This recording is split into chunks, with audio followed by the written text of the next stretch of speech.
ভাইরা আমার, বন্ধুরা আমার, সাথী মহব্বতের ভাইরা, পাশ্চাত্য দেশগুলোকে তো শেষ করেই দিচ্ছে। আপনারা জানেন মায়ানমার শেষ হয়ে গেল অলরেডি, ফিলিস্তিনটা অলরেডি প্রায় একেবারে শেষের মুখে, একেবারে শেষের দিকে। ফিলিস্তিনে অলরেডি আপনারা জানেন একেবারে শেষের দিকে।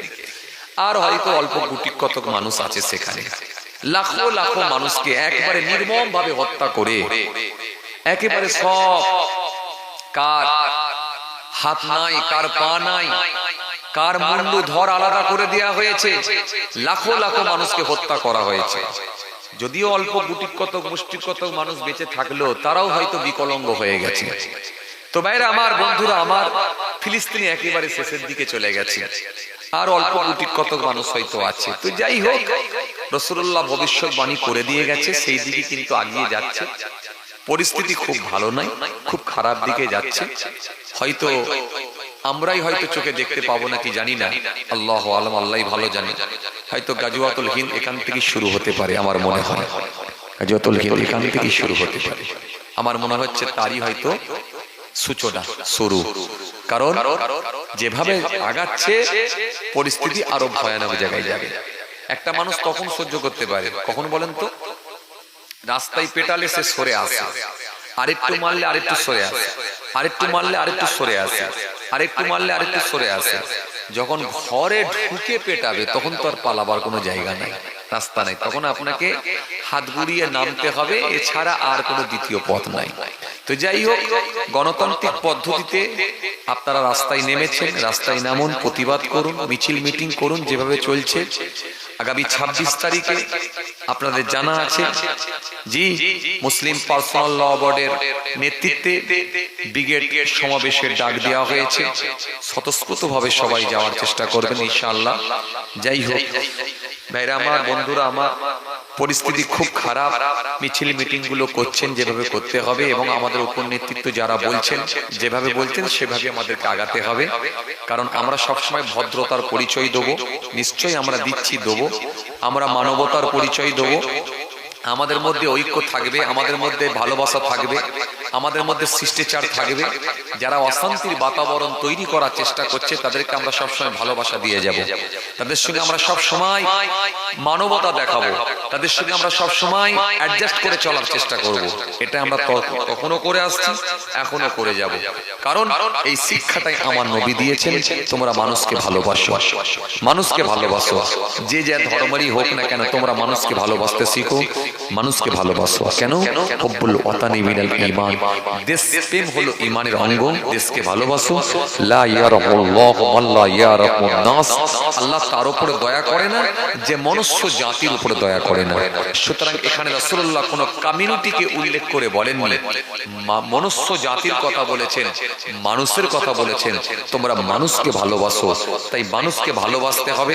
আপনার বাড়ির পাশে যেই থাক না কেন, যে কমিউনিটির মানুষ থাক না কেন, যে সম্প্রদায়ের মানুষ থাক না কেন, আপনি সব সময় ভালো আচরণ করবেন, ভালো ব্যবহার দেখাবেন। নিশ্চিতভাবে আপনার ভদ্রতা, আপনার মধ্যে সেই নবিয়ানা আদর্শ, আপনার মধ্যে সেই মানবিকতা নিশ্চয়ই এটা থাকবে। কারণ রাসূলুল্লাহ যেটা শিখিয়েছেন এটাই হচ্ছে আমাদেরকে নবী শিখিয়ে দিয়ে গেছেন। সেই শিক্ষা আমাদের মধ্যে রাখতেই হবে। কথা ঠিক কিনা ভুল বলেন? কথা ঠিক কিনা ভুল বলেন? যারা আপনার মসজিদ ভেঙে দেওয়ার চেষ্টা চালায় তাদেরকে আপনি ভালোবেসে বোঝাবার চেষ্টা করুন, ভালোবেসে বলুন। নিশ্চয়ই আপনি বলবেন, ভালোবেসে বলুন, ভাই এটা ধর্মীয় স্থান, এখানে নামাজ পড়ি, এখানে সিজদা দিই, এটা ভাঙা ঠিক হচ্ছে না। ভালোবেসে বলুন, ভালোবেসে বলুন, যেটা হয় হোক। কিন্তু মনে রাখবেন, নবী শিক্ষা দিয়েছেন সব সময় তোমরা ভালোবাসা দেখাবে। তাই ভালোবাসতে শিখুন, মানুষকে ভালোবাসুন। কারণ আমরা এই ভারতবর্ষের জমিনে আজও সেই সম্প্রীতি বেঁচে আছে, আজও সেই কি বলে, আজও সেই ভালোবাসা বেঁচে আছে, আজও সেই মেলবন্ধন আছে। যেখানে রামের বাস সেখানে রহিমের বাস, যেখানে জয়দেবের বাস সেখানে জয়নালের বাস, যেখানে মধুর বাস সেখানে সত্তারের বাস। এই যে ভালোবাসা, এটা যুগ যুগ ধরে হয়ে আসছে। স্বাধীনতার পর থেকে আমরা দেখে আসছি, আমাদের এই ছোট্ট বয়সে আমরা দেখে আসছি, একভাবে আমরা হিন্দু, মুসলমান, জৈন, খ্রিস্টান আমরা বড় হয়েছি। কিন্তু আজ কিছু রাজনীতির নেতারা তারা নিজেদের স্বার্থ সিদ্ধির জন্য, কিছু রাজনীতির নেতারা তারা নিজেদের গদিকে টিকিয়ে রাখার জন্য, তারা নিজেদেরকে অস্তিত্বকে টিকিয়ে রাখার জন্য তারা বিভিন্ন রকম দুর্নীতির সঙ্গে যুক্ত হয়ে যাওয়ার কারণেতে, তাদের দুর্নীতিকে ঢেকে দেওয়ার জন্য, তাদের কাছে আর কোনো প্রকল্প না থাকার কারণেতে তারা মেরুকরণের রাজনীতি চালাচ্ছে, তারা হিংসার রাজনীতি চালাচ্ছে। সুতরাং তারা হিংসার রাজনীতি করুক, কিন্তু মনে রাখবেন হিংসা সে করলেও কিন্তু আপনার মানবতা একদিন, আপনার মানবতা, আপনার মধ্যে যে সেই ভালোবাসা, এটাই কিন্তু একদিন জয়ী হবে। আপনার মানবতা, আপনার ভালোবাসা একদিন জয়ী হবে। আপনি মানুষকে ভালোবাসুন, নবী যে শিক্ষা দিয়েছেন সেই শিক্ষা মাথায় রেখে ভালোবাসতে শিখুন। ভাইরা আমার, বন্ধুরা আমার, সাথী মহব্বতের ভাইরা, যাই হোক আজকে এই সুন্দর মাহফিল, মাশাআল্লাহ, এই দিঘির ধার গ্রামের যুবক ভাইদের প্রচেষ্টায় আজকের এই সুন্দর মাহফিল, কবরবাসীদের কথা মনে করে, তাই তো, কবরবাসীদের কথা মনে করে আজকের এই দোয়ার মাহফিল। কবর পাশেই মনে হয় কবরস্থান, তাই তো, হ্যাঁ, পাশেই কবরস্থান। এই কবরবাসীদের কথা মনে করে আজকের এই দোয়ার মাহফিলের ইন্তজাম করা হয়েছে, দোয়ার মাহফিলের ব্যবস্থা করা হয়েছে। আলহামদুলিল্লাহ, অল্প কোটি কতক মানুষ আপনারা এসেছেন, আলহামদুলিল্লাহ। গুনাহগার আপনাদের খেদমতে এসেছি, অল্প সময় সংক্ষিপ্ত কিছু বয়ান করে আপনাদের খেদমত থেকে বিদায় নেব। খুব কষ্ট আপনাদেরকে দেবো না। মনে রাখবেন মৃত্যু একদিন হবেই হবে, এটা একেবারে চিরসত্য কথা। মৃত্যুর হাত থেকে কেউ রেহাই পায় না, কেউ ছাড় পাবে না, যেহেতু কোরআন ঘোষণা দিয়েছে কুল্লু নাফসিন যায়িকাতুল মাউত, যেহেতু কোরআন ঘোষণা দিয়েছে আইনামা তাকুনু ইদরিকুমুল মাউত ওয়ালাউ কুনতুম ফি বুরুজিন মুশাইয়্যাদা, যেহেতু কোরআন ঘোষণা দিয়েছে, জি, ইযা জা আজালুহুম লা ইস্তাখিরুনা সাআতা ওয়া লা ইস্তাকদিমুন। আল্লাহ পাক একাধিক জায়গায় খালি মৃত্যু সম্পর্কে আলোচনা করেছেন। তো সুতরাং সে মওত একদিন হবে, মওতের জন্য তৈরি হতে হবে, মওতের জন্য তৈরি হবে, মওতের জন্য আমাদের প্রত্যেককে তৈরি হতে হবে, আমাদের প্রত্যেককে ধার্মিক হতে হবে, আল্লাহওয়ালা হয়ে যেতে হবে। যে পথে আউলিয়া কেরামরা ধাবিত হয়েছিলেন, যে রাস্তায় আউলিয়া কেরামরা অগ্রসর হয়েছিলেন, সেই রাস্তাতেই কিন্তু আমাদেরকে ধাবিত হতে হবে। কারণ মনে রাখবেন এটাই হলো শান্তির পথ, এইটাই হলো সঠিক রাস্তা, আর এটাই হলো আল্লাহর কাছে বেনিফিট পাওয়ার একমাত্র রাস্তা। কারণ মৃত্যু প্রত্যেকের হবে, আগে আর পরে। হে তরুণীয়া নওজোয়ান জামাকেরা, হে আমার মুরব্বিয়ানেরা, বাবা রাসূলকে দিয়ে, যেহেতু আমার আল্লাহ পাক কোরআনে কারীমের মধ্যে সুন্দর করে জানিয়েছেন কুল্লু নাফসিন যায়িকাতুল মাউত, প্রত্যেকটা প্রাণী মাত্র মৃত্যু সাধন করবে, কেউ মৃত্যুর হাত থেকে রেহাই পাবে না। 4 পারা 13 পৃষ্ঠার মধ্যে আল্লাহ পাক বললেন কুল্লু নাফসিন যায়িকাতুল মাউত, প্রত্যেক প্রাণী মাত্র মৃত্যু সাধন করবে, কেউ মৃত্যুর হাত থেকে রেহাই পাবে না। অন্য জায়গায় আবার আল্লাহ ফের সুনিয়র করে বলে দিলেন আইনামা তাকুনু ইদরিকুমুল মাউত ওয়ালাউ কুনতুম ফি বুরুজিন মুশাইয়্যাদা। মৃত্যুর আমার আল্লাহ সুন্দর করে বললেন মৃত্যুর যে সময় নির্ধারণ করে দেওয়া হয়েছে, 1 মিনিট আগেও হবে না, পরেও হবে না, জাস্ট টাইমে মৃত্যুবরণ করতে হবে। অন্য জায়গায় আল্লাহ সুন্দর করে বললেন ইযা জা আজালুহুম লা ইস্তাখিরুনা সাআতান ওয়া লা ইস্তাকদিমুন। মৃত্যুর যে সময় নির্ধারণ করে দেওয়া হয়েছে এক মিনিট আগেও হবে না পরেও হবে না, জাস্ট টাইমে তোমাদেরকে মৃত্যুবরণ করতে হবে। অন্য জায়গায় ফিরে আল্লাহ বললেন আইনামা তাকুনু ইদরিকুমুল মাউত ওয়ালাউ কুনতুম ফি বুরুজিন মুশাইয়াদা। মৃত্যুর ভয়তে যেখানে পলায়ন করো না কেন, মজবুত কেল্লার মধ্যে গিয়ে লোহার সন্দুকের মধ্যে গিয়েও যদি আত্মগোপন করো, আমি আল্লাহ বলি মৃত্যুর হাত থেকে রেহাই পাবে না। মৃত্যু সম্পর্কে একাধিক আল্লাহ পাক আয়াত দিয়েছেন, বান্দাকে বারবার সতর্ক করে দিয়েছেন, বান্দা মওত একদিন হবে, মওত একদিন হবে, মৃত্যু একদিন হবে। আর মৃত্যুর যে সময় আমি আল্লাহ নির্ধারণ করে দিয়েছি, এক মিনিট আগেও হবে না পরেও হবে না। আবার আল্লাহ বললেন মৃত্যুর ভয়েতে তোমরা যেখানে পলায়ন করো না কেন, মজবুত কেল্লার মধ্যে গিয়ে লোহার সন্দুকের মধ্যে গিয়েও যদি আত্মগোপন করো, আমি আল্লাহ বলছি মৃত্যুর হাত থেকে রেহাই পাবে না। একাধিক জায়গায় আল্লাহ পাক কোরআন শরীফের মধ্যে আয়াত দিয়েছে। কোরআন শরীফের মধ্যে আল্লাহ সুন্দর করে জানিয়েছে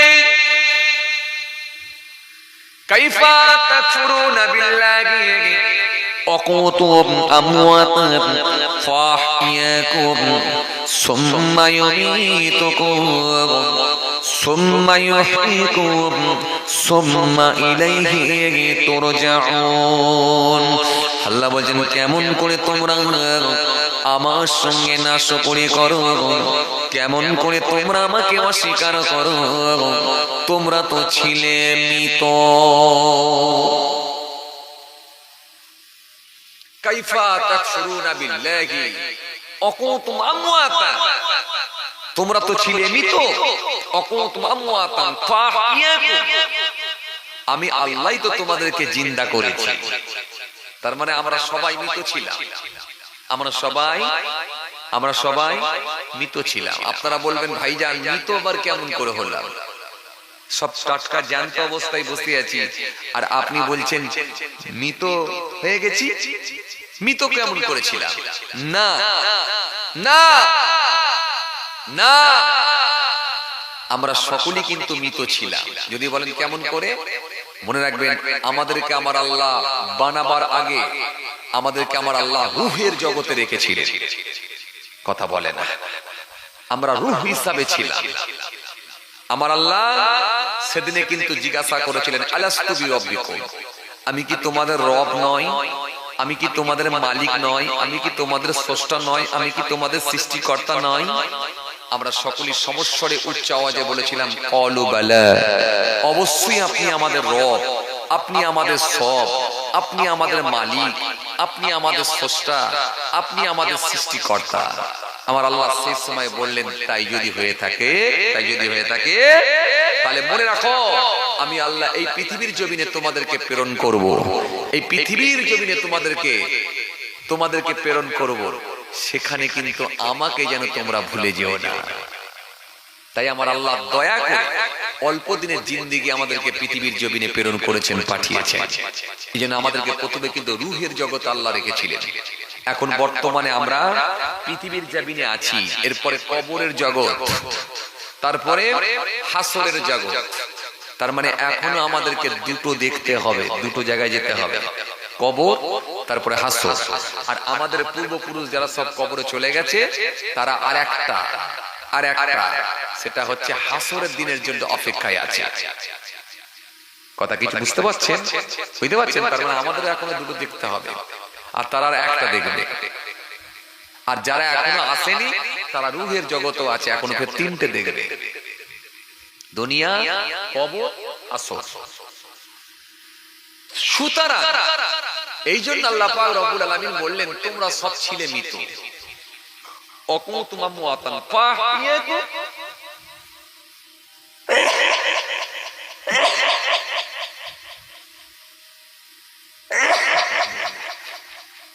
ফাহিয়াকুম, আমি আল্লাহ তোমাদেরকে জিন্দা করেছি, এখন বর্তমানে আমরা সব জিন্দা। ফাহিয়াকুম সুম্মা ইউমীতুকুম, অতঃপর ফের তোমরা মৃত্যুবরণ করবে, সবাই মারা যাবে, মানে আমরা সব মারা যাব। যেমন আমাদের পূর্বপুরুষ, বাপ দাদু নানা নানি সব যেভাবে তারা মারা গেছে, কবরবাসী হয়ে গেছে, আমরাও কিন্তু মারা যাব। এজন্য আল্লাহ পাক রব্বুল আলামিন বললেন, কি বললেন? সুম্মা ইউমীতুকুম সুম্মা ইউহয়িকুম, অতঃপর ফের তোমাদেরকে জিন্দা করা হবে, আবার আমরা সব জিন্দা হয়ে যাব, অর্থাৎ হাসরের ময়দানে উঠে দাঁড়াবো। সুম্মা ইলাইহি তুরজাউন, তোমাদেরকে কি আমার নিকটে ফিরে আসতে হবে না? এই যে ছোট্ট কথার ভিতরে আল্লাহ পাক অতীত, বর্তমান, ভবিষ্যৎ তিনটে কালের কথাই কিন্তু আল্লাহ তুলে ধরলেন। কোথায় ছিলে, কোথায় আছো, কোথায় যাই। সুতরাং এই যে একটা তিন কালের কথা আল্লাহ তুলে ধরে বান্দাকে সতর্ক করে দিলেন, মানে এই যে গন্ডি, এই যে চাকা ঘুরছে, এই যে সিস্টেম, এই যে পদ্ধতি, এর বাইরে কিন্তু কেউ যেতে পারবে না। আজ যারা মনে করছে যে মানুষ মেরে দিয়ে হয়তো আমরা সুখে থাকবো, কিন্তু না, কিন্তু না, কিন্তু না, কেউ সুখে থাকতে পারেনি, মানুষ মেরে কেউ সুখে থাকতে পারেনি, এটা মনে রাখতে হবে। হিটলারও হত্যা করেছিল, একটা দুটো তিনটে না, কম বেশি প্রায় 3 বছরে 60 লক্ষ ইহুদিকে হত্যা করেছিল, আপনাদের জানা আছে। হিটলার 3 বছরে 60 লক্ষ ইহুদিকে হত্যা করেছিল। 1889 সালে অস্ট্রেলিয়ার ব্যাবিলিয়নের মাঝামাঝি ব্রানাউ নগরীতে জন্মগ্রহণ করেছিল হিটলার। হিটলার ছিল তার বাবা দ্বিতীয় স্ত্রীর তৃতীয় সন্তান, তার বাবা দ্বিতীয় স্ত্রীর তৃতীয় সন্তান। হিটলার ছোটবেলা থেকে প্রচন্ড রাগী ছিলেন এবং একগুঁয়ে ছিলেন, একরোখা ব্যক্তি ছিলেন। বাচ্চা বয়স থেকে তিনি অল্প সময় কিছুদিন পড়াশোনার সুযোগ পেলেও কিন্তু খুব বেশি দিন তিনি পড়াশোনা চালিয়ে যেতে পারেননি। তবে মনে রাখবেন, তিনি ছোটবেলায় ছবি আঁকতে বেশি পছন্দ করতেন। জি, ড্রয়িং এর কাজ করতে বেশি পছন্দ করতেন, ড্রয়িং করতে বেশি পছন্দ করতেন, অর্থাৎ ছবি আঁকতে পছন্দ করতেন, কিন্তু পড়াশোনার থেকে ছবি আঁকতে বেশি পছন্দ করতেন হিটলার। কিন্তু বাচ্চা বয়সে তার মা মারা যাবার পর সংসারের সমস্ত বন্ধনকে ছিন্ন করে দিয়ে হিটলার চলে গিয়েছিলেন কোথায়? ভিয়েনায় পাড়ি দিয়েছিলেন। দিন মজুরের কাজেতে নিযুক্ত হয়েছিলেন, দিন মজুরের কাজের উদ্দেশ্যে তিনি ভিয়েনায় পাড়ি দিয়েছিলেন। হিটলার সেখানে গিয়ে বেশ কিছুদিন কাটিয়ে দিলেন। বেশ কিছুদিন কাটিয়ে দেওয়ার পরে হিটলারের ভিতরে প্রবল বিদ্বেষ শুরু হয়ে গেল, প্রবল হিংসা শুরু হয়ে গেল। ইহুদিদের ওপরে তার প্রবল বিদ্বেষ শুরু হয়েছিল ভিয়েনায় যাবার পরে।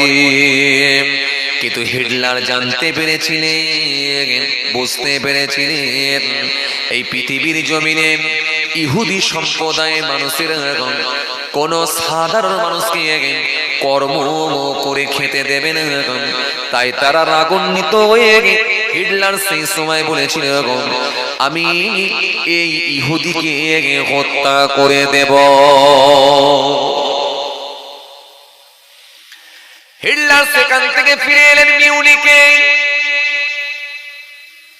মিউনিকে আসার পরে মাত্র 2 বছর তিনি কাটিয়ে দিলেন। ওই দিনে কিন্তু সালটা ছিল 1912 সাল।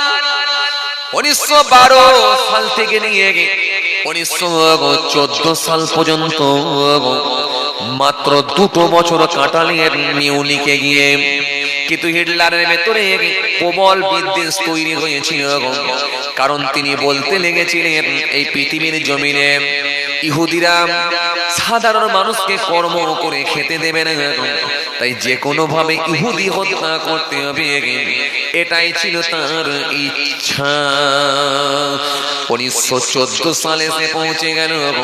প্রথম বিশ্বযুদ্ধ যখন সংগঠিত হয়েছিল, হিটলার সেই বিশ্বযুদ্ধে অংশগ্রহণ করেছিলেন। সেই বিশ্বযুদ্ধে গিয়ে তিনি অ্যাটেন্ড করেছিলেন।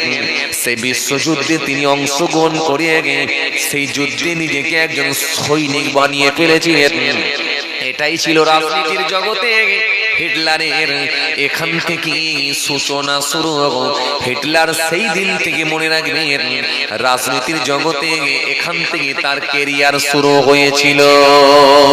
সেই 1914 সালে হিটলার প্রথম বিশ্বযুদ্ধে অংশগ্রহণ করেছিলেন।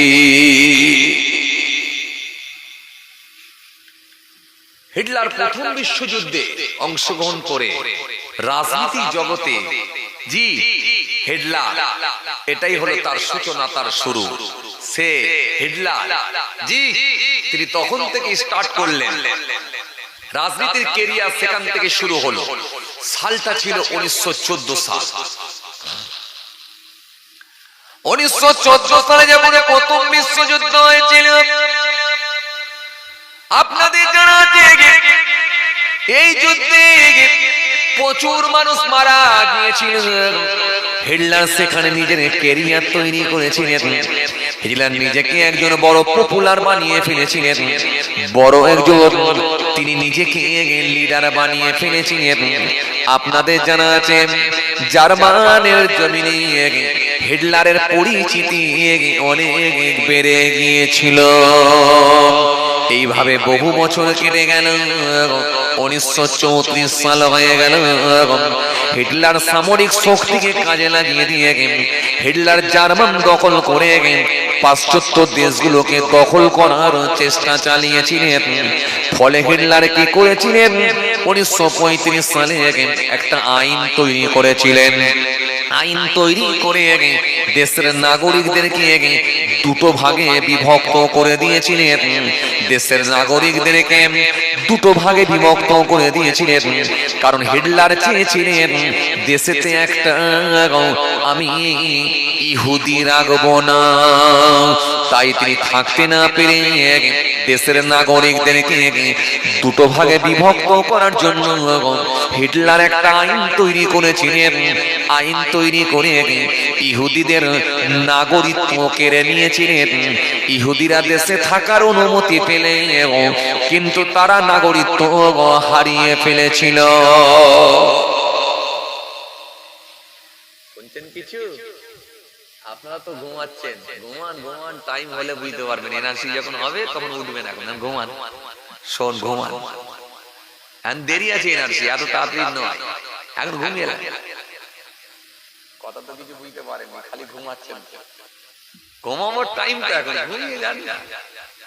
ওই যখন এনআরসি হয় বলে তখন উঠে পড়বে না,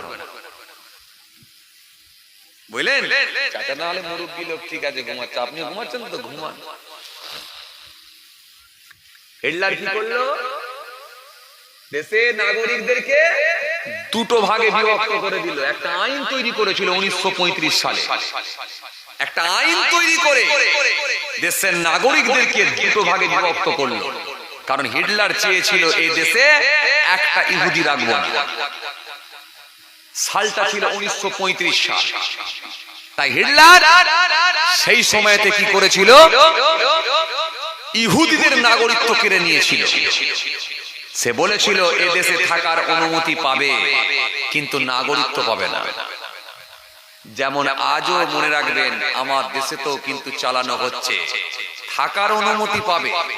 কি বলছে, যারা রোহিঙ্গা তাদেরকে তাড়াবো, যারা বাংলাদেশি তারা তাদেরকে তাড়াবো, ভারতীয় যারা তারা থাকবে। তো ভারতীয় যারা তারা কি করে পরিচয় দেবে? কথা বলে না। মায়ের পেট থেকে লেখা থাকতে হবে তো, কথা বলে। যখন বাচ্চাটা ভূমিষ্ঠ হলো, মায়ের পেট থেকে যখন বেরিয়ে এলো, শরীরের কোন জায়গায় লেখা থাকতে হবে তো যে আমি ভারতীয়। কথা বলছে না, লেখা নেই তো, তাহলে আপনি কি করে প্রমাণ দেবেন? বলছি মায়ের পেট থেকে যখন ভূমিষ্ঠ হলো বাচ্চা, পেটের ওপরে বা ঘাড়ের ওপরে বা হাতের ওপরে কোন জায়গায় লেখা থাকতে হবে তো যে আমি ভারতীয়। লেখা আছে আপনাদের কারো? কথা বলে না। ওই যে লেখা আছে, লেখা নেই তো, তাহলে আপনি কি করে প্রমাণ করবেন যে আমি ভারতীয়? কি করে কাগজ দেখাবেন? আপনার কাগজ দেখালে মেনে নেবে? আরে আসামের জমিনে এনআরসি হয়েছে, বাপ ভারতীয় বেটা বাংলাদেশি বলে প্রমাণ হলো। কি করে?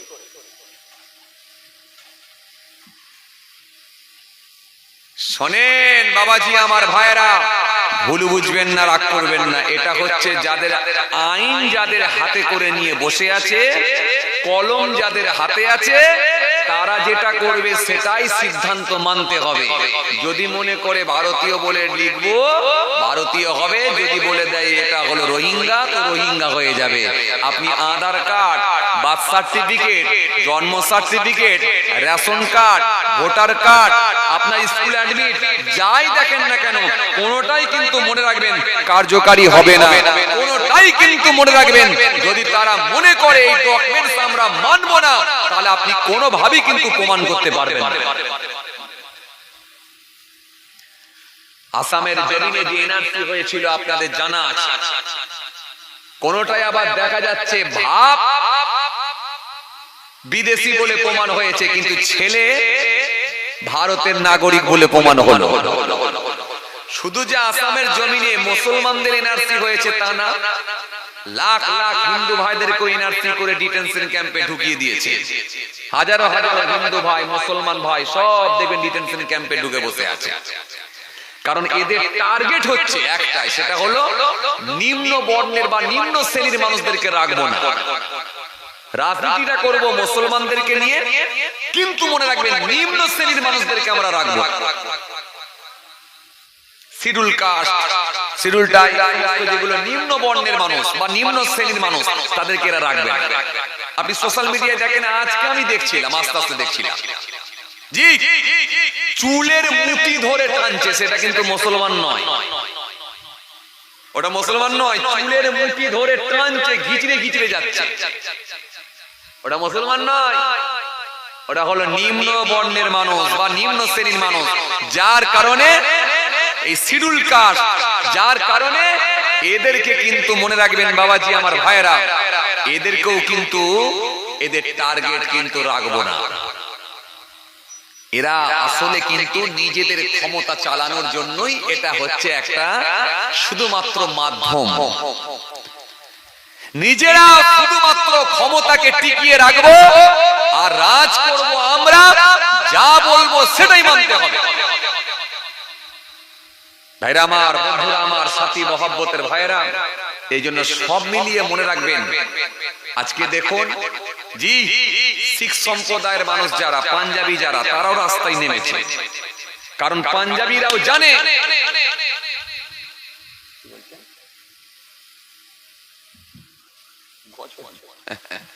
পাঞ্জাবিরাও জানে যে আসলে আমরাও হলাম সংখ্যালঘু, আমাদেরকেও কিন্তু ছাড়বে না। আপনারা জানেন পূর্বে যে কৃষি বিল পাস করে শত শত মানুষের জীবন চলে গেছে। এই কৃষি বিলকে প্রত্যাহার করাতে গিয়ে হাজারো হাজারো পাঞ্জাবির জীবন গেছে, শিখ সম্প্রদায়ের মানুষের জীবন গেছে। হয়তো আপনাদের অনেকের মনে আছে, আবার অনেকের মনে নাই।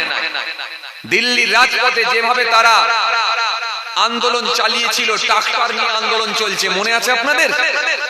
কি শীত, কি বর্ষা, কি গ্রীষ্ম, হাজারো হাজারো জি শিখ সম্প্রদায়ের মানুষের জীবন চলে গেছে।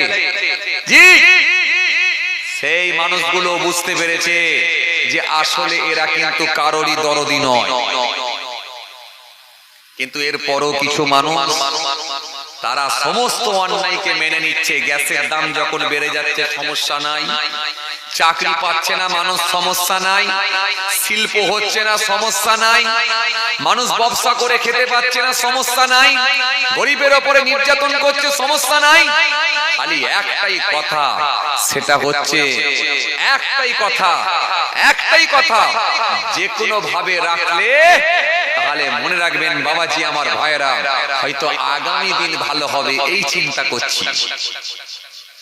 কিন্তু মনে রাখবেন আসলে কিন্তু এ কাউকে ছাড়বে না, সময়ের অপেক্ষা। ওই শিল্পপতি আর করোড়পতি ছাড়া তাদের নেতাদের বন্ধু কিন্তু কেউ নয়, এটা মনে রাখবেন।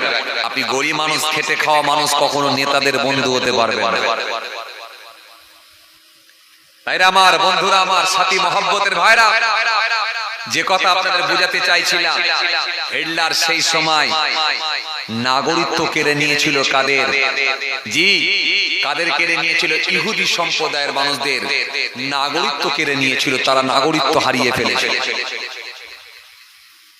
3 বছরে 60 লক্ষ ইহুদিকে হত্যা করেছিল হিটলার।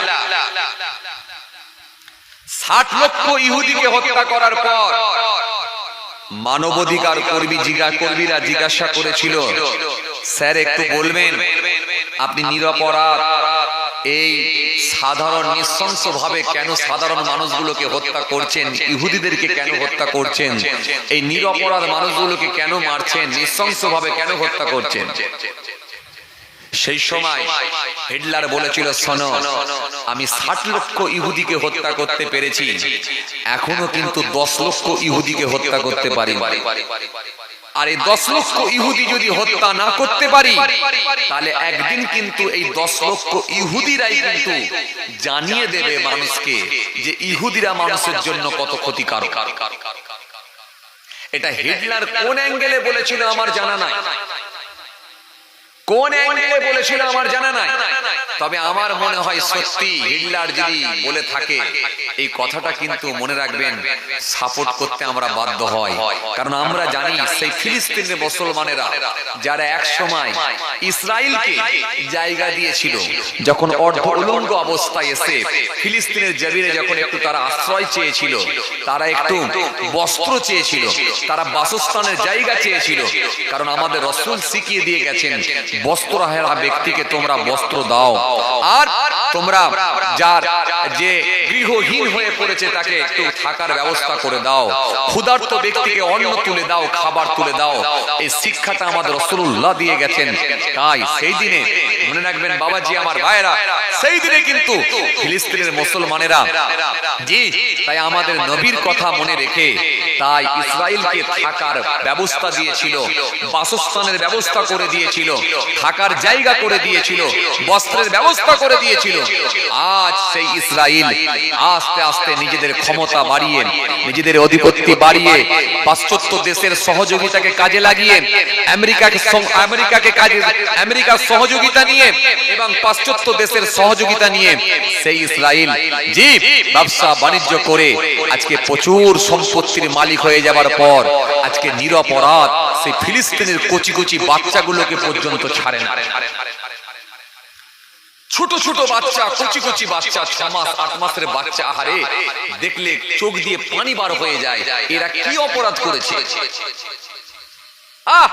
এই কয়েকদিন আগে আমি সোশ্যাল মিডিয়ায় দেখছিলাম, হায় রে হায়, জি, ছোট্ট বাচ্চাকে হাতে করে তার বাপ চাগিয়ে তুলেছে, মুন্ডুহীন বাচ্চা, বাচ্চাটার মুন্ডু নাই, ঘাড় থেকে নিয়ে মুন্ডুটা নাই, মুন্ডুহীন বাচ্চা, মুন্ডুহীন বাচ্চা, ঘরটা খালি আছে, মাথাটা নাই। সেই বাচ্চাকে ধরে রেখেছে, হাতের তালুতে ধরে রেখেছে বাপ, চিৎকার মেরে কাঁদতে কাঁদতে বলে, মালিক ও আমার রব, এই বাচ্চাকে তোমার রাস্তায় দিয়ে দিয়েছি, বাচ্চা চলে গেল, আমিও যাবার রাস্তায়, আমিও যাবার জন্য তৈরি হয়ে গেছি, হাসরের ময়দানে এই বাচ্চাকে তুমি আমার কাছে মিলিয়ে দিও। দেখলে কলিজা ফেটে যায়, এই সমস্ত পোস্টগুলো দেখলে কলিজা ফেটে যায়, চোখ দিয়ে পানি আসে। আপনি খেতে পারবেন না, আপনি ব্যবসা করতে পারবেন না, আপনি রাস্তায় হাঁটতে পারবেন না। আজকে কিভাবে তারা দিন কাটাচ্ছে, কিভাবে তারা রাত কাটাচ্ছে? ভাইরা আমার, বন্ধুরা আমার, সাথী মহব্বতের ভাইরা, মনে রাখবেন, ভুল বুঝবেন না, রাগ করবেন না। সারা পৃথিবীতে কম বেশি প্রায় 57 থেকে 58টা প্রায় মুসলিম কান্ট্রি, মুসলিম দেশ আছে। এই মুসলিম দেশগুলোকে আল্লাহ পাক ভালোবেসে, আপনি খবর নিয়ে দেখেন, এই মুসলিম দেশগুলোতে আমার আল্লাহ সোনার খনি দিয়েছেন, কয়লা দিয়েছেন, পেট্রোল দিয়েছেন, ডিজেল দিয়েছেন। আপনাদের জানা আছে ভালোবেসে আমার আল্লাহ দান করেছেন। আপনাদের জানা আছে যে আরব সরকার করোড় করোড় টাকা, যে আরব সরকার, আপনাদের জানা আছে যে আরবের জমিনে একবার নয় একাধিকবার মাটি খুঁড়ে সোনার খনি পাওয়া গেছে। যে আরব সরকার জি যে আরবের জমিনে আপনাদের জানা আছে মাটি খুঁড়লে তেল পাওয়া যায়, মাটি খুঁড়লে সোনা পাওয়া যায়। এ সমস্ত ধনী দেশগুলোকে আমার আল্লাহ আজকের দিনে 58টা দেশ আমার আল্লাহ জি ধনী দেশ বানিয়ে দিয়েছেন, কিন্তু এরপরও সব কুলু পেটে মুখে চুপ করে মুখ বন্ধ করে কুলু পেটে বসে আছে, একটা কেউ মুখ খোলে না, মুখ খোলে না। মুখ খুললে সম্পর্ক নষ্ট হয়ে যাবে, এই কথা মনে করে মুখ খুলে না। মনে রাখো জবাব কিন্তু তোমাদেরকেও দিতে হবে সময়ের অপেক্ষা, সময়ের অপেক্ষা। আজ গোটা পৃথিবীতে মুসলমান মার খাচ্ছে, এরপরও একটা শ্রেণীর মানুষ সেই মুসলমানকে টেররিস্ট বলে, সেই মুসলমানকে আতঙ্কবাদী বলে, সেই মুসলমানকে জঙ্গি বলে, সেই মুসলমানকে সাম্প্রদায়িক বলে, অথচ গোটা পৃথিবীর দিকে তাকান মুসলমান মার খাচ্ছে। সারা পৃথিবীর দিকে দেখেন যে নির্মম ভাবে মব লিঞ্চিং চলছে, যে নির্মম ভাবে হত্যা চলছে, রাস্তায় পেটানো হচ্ছে, বাসেতে পেটানো হচ্ছে, ট্রেনেতে পেটানো হচ্ছে, অথচ একটা শ্রেণীর মানুষ তারপরও বলছে যদি এখনো সজাগ না হও তাহলে কিন্তু আগামী দিন দেশ ছাড়তে হবে, ব্যাগ গুছাও। খালি ভয় দেখাচ্ছে একটা কমিউনিটির মানুষকে। আপনি অবাক হয়ে যাবেন, অবাক হয়ে যাবেন। যে দেশে প্রধানমন্ত্রী অন্য কমিউনিটির মানুষ, রাষ্ট্রপতি অন্য কমিউনিটির মানুষ, স্বরাষ্ট্রমন্ত্রী অন্য কমিউনিটির মানুষ, রাজ্যপাল অন্য কমিউনিটির মানুষ, চিফ মিনিস্টার অন্য কমিউনিটির মানুষ, মুখ্যমন্ত্রী অন্য কমিউনিটির মানুষ, অথচ তারাও নাকি দুর্বল হয়ে পড়েছে, সব মুসলমানরাই নাকি নিয়ে চলে যাবে। খালি বারে বারে আওয়াজ দিচ্ছে যদি এখনো যদি এক না হও তাহলে কিন্তু মনে রাখবে সব পুরলি গুছিয়ে বাংলাদেশ যেতে হবে, আর নালে পাকিস্তান যেতে হবে। আমার ভাবতে অবাক লাগে, লজ্জা লজ্জা লজ্জা। আজ যদি দুটো দেশ না থাকতো, বাংলাদেশ আর পাকিস্তান যদি না থাকতো, এরা যে কি করে খেত আমি নিজেই ভেবে পাচ্ছি না। আমার বোধগম্য হচ্ছে না যে এরা কি করে খেত। এদের কাছে স্বাস্থ্য নাই, স্বাস্থ্যের কথা বলে না, চিকিৎসার কথা বলে না, বস্ত্রর কথা বলে না, শিল্পর কথা বলে না, মানুষের রুজি রুটি নিয়ে কথা বলে না, হসপিটাল নিয়ে বলে না, চিকিৎসা নিয়ে বলে না। এরা সব সময় খালি একটাই কথা, সাম্প্রদায়িকতার কথা। এরা সাম্প্রদায়িক মানুষগুলো সব সময় বিভাজনের রাজনীতি করে, ধর্মের বিভাজন তৈরি করে, হিংসার বাতাবরণ তৈরি করে শুধু মুসলমানের মধ্যে আর অন্য কমিউনিটির মধ্যে লাগিয়ে দেওয়ার চেষ্টা চালাচ্ছে এই রাজনীতির নেতাগুলো। যদি দুটো দেশ না থাকতো বাংলাদেশ আর পাকিস্তান, এরা যে কি করে খেত, কেমন করে এদের রাজনীতি চলতো আমি নিজেই হতভম্ব হয়ে যাই, আমি অবাক হয়ে যাই। আমার বোধগম্য হয় না যে এরা কিভাবে রাজনীতি চালাতো। ভাইরা আমার, বন্ধুরা আমার, সাথী মহব্বতের ভাইরা, সেকুলার হিন্দু মুসলমান তারা রাস্তায় নেমেছে। আমার দেশের হিন্দু মুসলমানেরা তারা রাস্তায় নেমেছে। তারা সব সময় অন্যায়ের প্রতিবাদ চালিয়ে যাচ্ছে, কারণ তারা জানে এদেশে হিন্দু মুসলমান জৈন খ্রিস্টান তারা রক্ত দিয়ে দেশ স্বাধীন করেছে। তাই ইন্ডিয়ান গেটেতে এখনো পর্যন্ত যদি আপনি দেখেন, যেখানে প্রায় 93 থেকে 94 হাজার যে মানুষের নাম লেখা আছে, তার মধ্যে প্রায় 61 থেকে 63 হাজারের কাছাকাছি মুসলিম আমার কমিউনিটির মানুষ, মুসলমানরা জীবন দিয়ে রক্ত দিয়ে দেশকে স্বাধীন করেছে। মুসলমানদের এদেশে কোনো অবদান নাই। কথাই কথাই কথাই কথাই শুধু আপনারা দুটো দেশের নাম বলছেন। ভাবা উচিত ওই দুটো দেশ যদি না থাকতো আপনারা কেমন করে রাজনীতি করতেন, একটু বিবেককে কোশ্চেন করে দেখবেন। আপনাদের রাজনীতি আর করতে হতো না, আপনাদের পুডলি গুড়িয়ে নিয়ে অন্য দেশে আপনাদেরকে চলে যেতে হতো। তবে মনে রাখবেন, মানুষ একদিন সজাগ হবে, মানুষ একদিন কনসাস হবে, মানুষ একদিন সচেতন হবে। সেদিনে মানুষ যখন এক প্ল্যাটফর্মে আসবে, যখন মানুষ এক ছাতার নিচে আসবে, যেমন ব্রিটিশরা যেমন দেশ ছেড়ে পুটলি নিয়ে লাগেজ নিয়ে পালাবার দিতে পায় না, সেদিনে কিন্তু আপনাদেরকেও কিন্তু লাগেজ নিয়ে পুটলি নিয়ে আপনাদেরকেও দৌড়াতে হবে। যারা আজকে অন্যায় ভাবে রাজনীতি করছেন, হিংসার রাজনীতি করে, খুনের রাজনীতি করে, মানুষের মধ্যে বিভাজন তৈরি করে যাতে লড়াই লাগিয়ে দেওয়ার চেষ্টা করছেন, এই সমস্ত রাজনীতির নেতাদেরকে বলি, আপনাদেরকে কিন্তু একদিন কিন্তু মনে রাখবেন, দেশ ত্যাগ করে আপনাদেরকে কিন্তু দেশ থেকে মানুষ ছোটাবে। মানুষ আপনাদেরকে ছোটাবে। মানুষ চায় না হিংসার রাজনীতি, মানুষ চায় না। এদেশে সেকুলার হিন্দু, মুসলমান, জৈন, খ্রিস্টান, শিখ, ইসাই তারা কাঁধে কাঁধ মিলিয়ে বড় হয়েছে। যেখানে রামের বাস সেখানে রহিমের বাস, যেখানে জয়দেবের বাস সেখানে জয়নালের বাস। একইভাবে তারা বড় হয়েছে। এক ফুটবল মাঠে একসঙ্গে ফুটবল খেলেছে, এক কলের পানি দুজনে একসঙ্গে খেয়েছে, এক সাইকেলে করে গ্রামের ছেলে রহিমের ছেলে তখনও স্কুলে গেছে, আজও স্কুলে যাচ্ছে। কিন্তু মনে রাখবেন, আপনারা যারা হিংসার রাজনীতি করছেন, এর লংজিভিটি হবে না, হবে না। সময়ের অপেক্ষা, সময়ের অপেক্ষা। আজ যেমন বিভিন্ন কমিউনিটির মানুষ যেমন এক জায়গায় আসছে, সেকুলার মানুষেরাও এক জায়গায় আসছে, সমস্ত কমিউনিটির মানুষ যখন এক প্ল্যাটফর্মে চলে আসবে, সেদিনে আপনারা যারা ধর্মের নাম করে যারা হিংসার রাজনীতি চালাচ্ছেন, আপনাদেরকে কিন্তু তুলপাতুলপি গুটিয়ে নিয়ে তখন দেশ ত্যাগ করতে হবে। আপনাদেরকে ছোটাবে মানুষ। যারা হিংসার রাজনীতি করছেন, এটা লংজিভিটি নাই, এর লংজিভিটি নাই, এর লংজিভিটি নাই। এটা খুব বেশি দিন ঠেকাতে পারবেন না, মনে রাখবেন। সময়ের অপেক্ষা, সময়ের অপেক্ষা। ভাইরা আমার, বন্ধুরা আমার, সাথী মহব্বতের ভাইরা, ভুল বুঝবেন না, রাগ করবেন না। আমি কোন রাজনীতির লোক নয়, আমি কাউকে ইন্ডিকেট করে বলারও লোক নয়, কিন্তু আমি বড় দুঃখের সঙ্গে বলছি, বর্তমান সময়ে চলছেটা কি, হচ্ছেটা কি, আজকে মানুষের ভেতরে কিভাবে হিংসার রাজনীতি চালানো হচ্ছে, ভাবতে অবাক লাগে। ভাইরা আমার, বন্ধুরা আমার, সাথী মহব্বতের ভাইরা, ভুল বুঝবেন না, রাগ করবেন না। অল্প সময় দু চারটে কথা আপনাদের সামনে আলোচনা করছি। আমার দিনদার ইমানদার নেক আল্লাহওয়ালা ভাইরা, সব আল্লাহওয়ালা হয়ে যান।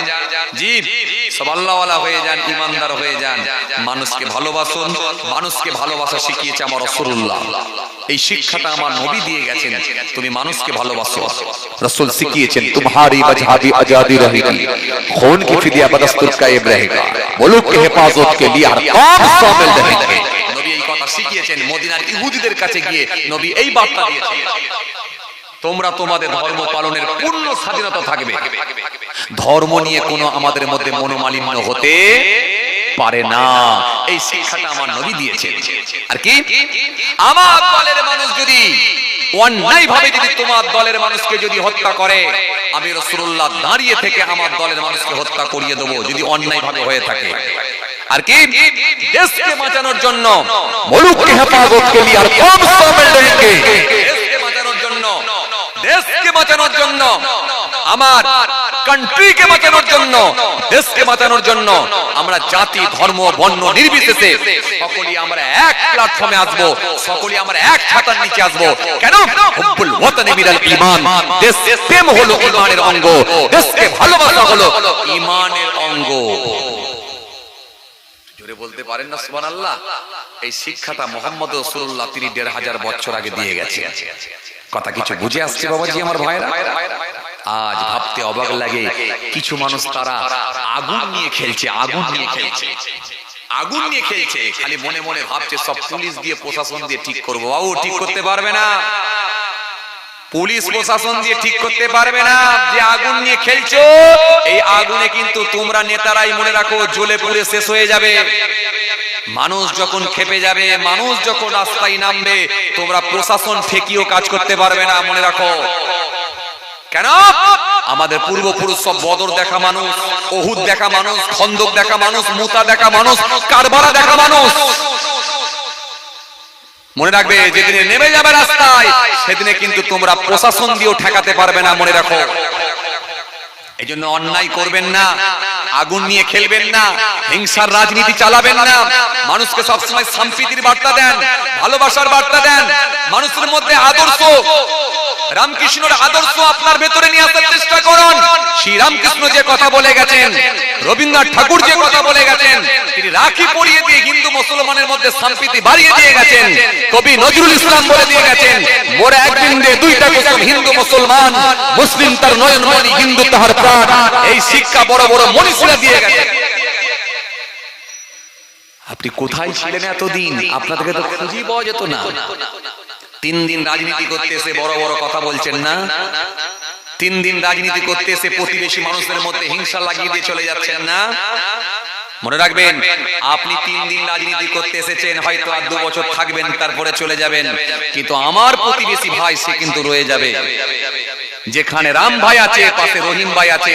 রাম আর রহিমের সম্পর্কটা এটা আজ থেকে নয়, তার পূর্বপুরুষ থেকেই সম্পর্ক আছে, আজও আছে, কালো থাকবে। রাম রহিম মারা গেল, কিন্তু রাম রহিমের ছেলে রয়ে যাবে, তাদের মধ্যে সেই সম্প্রীতি ভালোবাসা থাকবে।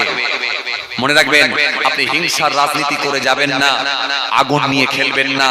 এই আগুন নিয়ে খেলতে হলে একদিন কিন্তু নিজেরাই জ্বলে পুড়ে মরবেন। ভাইরা আমার, বন্ধুরা আমার, সাথী মহব্বতের ভাইরা, যাই হোক,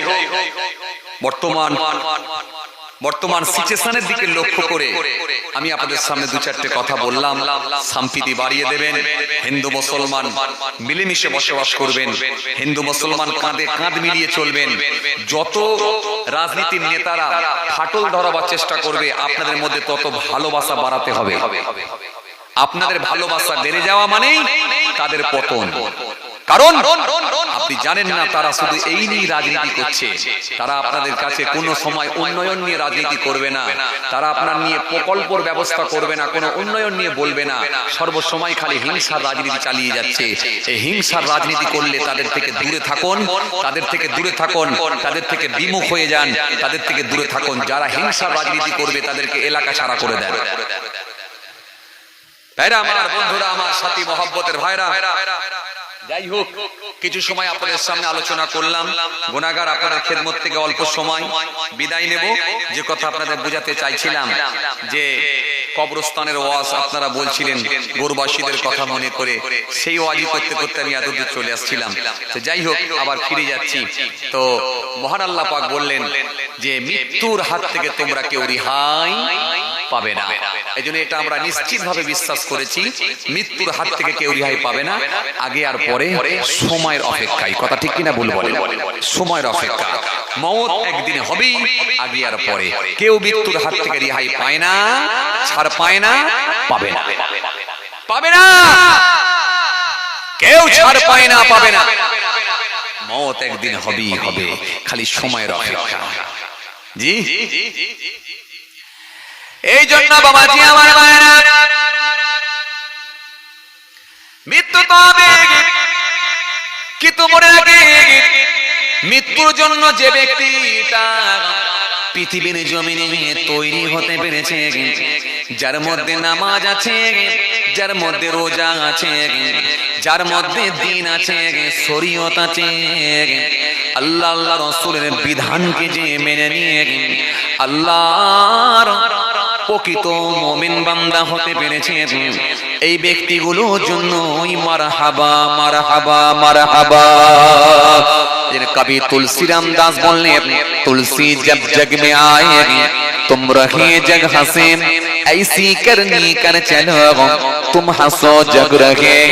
বাংলা কবি বললেন, যখন জন্ম তুমি নিয়েছিলে ভবে, তুমি মাত্র কেঁদেছিলে, হেসেছিল সবে, এমন জীবন হবে করিতে গঠন, মরণে হাসিবে তুমি, কাঁদিবে ভুবন। যদি পাল্টে যেতে পারো, নবিয়ানা নকশা যদি তোমার মধ্যে রাখতে পারো, নবিয়ানা আদর্শ যদি তোমার মধ্যে রাখতে পারো, তোমার মধ্যে যদি নামাজ রোজা দ্বীন ধর্ম থাকে, অন্যায় কাজগুলো থেকে যদি বিরত থাকতে পারো, তোমার মধ্যে সুদ থাকবে না, তোমার মধ্যে হিংসা থাকবে না, তোমার মধ্যে পরচর্চা থাকবে না, তোমার মধ্যে বিপদ থাকবে না, তোমার মধ্যে মেরে নেওয়া থাকবে না, তোমার মধ্যে কেড়ে নেওয়া থাকবে না, তোমার মধ্যে চগলখড়ি থাকবে না, আমানতের খেয়ানত তোমার মধ্যে থাকবে না। এক কথায় যদি তুমি অন্যায় মুক্ত হতে পারো, নিশ্চিত ভাবে আল্লাহর প্রিয় বান্দা হতে পারবে। একটু সুবহানাল্লাহ পড়তে পারছেন না? রোজা রেখেছিলেন নাকি দিনের বেলা? আজ রোজা ছিলেন নাকি আপনারা? কথা বলেন নাকি না? সুবহানাল্লাহ অনেক পড়া আছে আগে আগে।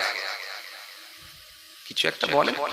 স্টকে আছে সুবহানাল্লাহ জমা, যদি অনেক জমা থাকে আলাদা কথা, আর নালে দিনের বেলা যদি রোজা করে থাকেন তাহলে আলাদা কথা। চাচা হাসছে, চাচা কি বলছেন, রোজার মাস চলছে নাকি? চাচা হাসছে যে ভাইরে একটু সুবহানাল্লাহ, আলহামদুলিল্লাহ, আল্লাহু আকবার, এই আল্লাহ নামে তাসবিহ গুলো পড়বে, পড়লে নিশ্চিত ভাবে আমার আল্লাহ আপনাকে সওয়াবের হকদার করবেন, নিশ্চিত ভাবে আমার আল্লাহ বড় খুশি হয়ে যাবে। জি, কারণ এই মাহফিলের গুরুত্ব অনেক আছে। নবী বলেছে মাজলিস সুফিকি খায়রুন মিন ইবাদাতিস 60 সানাত, 60 বছর নফল ইবাদত করার থেকেও একটা দ্বীনি মাহফিল, দ্বীনি মাজলিস হলো আল্লাহর কাছে উত্তম, আল্লাহর কাছে প্রিয়, আল্লাহর কাছে উত্তম। কথা বুঝতে পারছেন? 60 বছর নফল ইবাদত করার থেকেও একটা দ্বীনি মাহফিল হলো আল্লাহর কাছে উত্তম, আল্লাহর কাছে প্রিয়। তাহলে মাহফিলের গুরুত্ব কত বুঝতে পারছেন? আমরা বুঝি না বলে তাই এখানে এসে কেউ ঘরে চিন্তা করি, কেউ দোকানে চিন্তা করি, কেউ কারবারে চিন্তা করি, কেউ রাজ্য নিয়ে চিন্তা করি, কেউ দেশ নিয়ে চিন্তা করি, কেউ বউ ছেলে পুলে নিয়ে চিন্তা করি, কেউ ফ্যামিলি নিয়ে চিন্তা করি, কেউ আবার দিনের বেলা অত্যাধিক খাটাখাটনি করে আছে বলে এখানে এসে একটু ঘুমিয়ে পড়ি। আমরা বুঝি না বলে। এই মাহফিলের কদর যে কত যদি আমরা বুঝতাম তাহলে এরকম ভাবে অবহেলা করতে পারতাম না। সাহাবায়ে কেরামেরা বসে বসে যখন ওয়াজ শুনতেন, বয়ান শুনতেন, এত মনোযোগ দিয়ে শুনতেন যে উড়ন্ত পাখিগুলো গায়ে এসে, মাথায় এসে, পিঠে এসে ইচ্ছা মতো বসতো, আবার উড়ে চলে যেত। বুঝতে পারতো না যে এটা কোনো মানুষ বা কোনো প্রাণী। তারা ভাবতো মনে হয় কোনো স্ট্যাচু হবে, কোনো পিলার হবে, কোনো খুঁটি হবে।